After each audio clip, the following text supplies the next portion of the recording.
farmer's market, mushrooms are kind of a plain Jane. But while these frumpy fungi aren't much to look at, some of the lesser-known varieties are healthy dynamos. We are looking at their benefits and some surprisingly tasty recipes.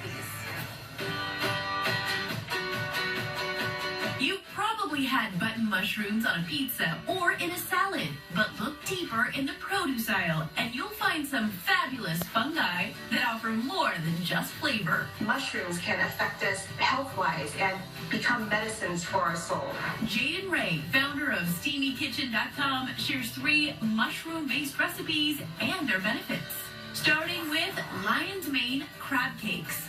This fluffy mushroom has been shown to improve memory and concentration. What's special about lion's mane mushroom is that the texture and taste actually resembles crab meat. Start by shredding 6 ounces of the mushroom in a bowl.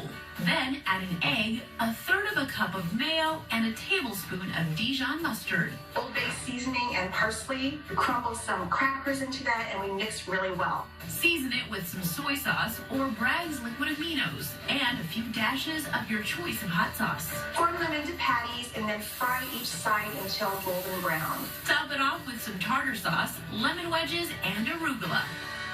Next, chestnut mushroom omelets. These brown and bumpy mushrooms have been found to be anti-inflammatory, antifungal, and antibiotic.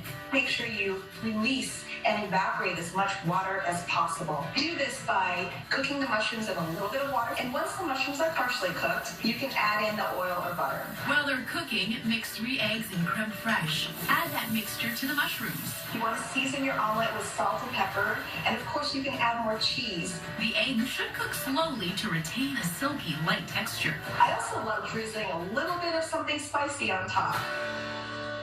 Finally, chaga mushroom tea. Chaga's benefits include boosting the immune system and reducing inflammation. Chaga looks like a chunk of charcoal or a clod of dirt. Since chaga can be a bit too bitter to eat, grind it up instead. Put it into a tea bag and steep it. The flavor is actually similar to coffee. She adds coconut cream and natural sweetener to it. For a healthy, immune-boosting alternative to coffee. For the full recipes,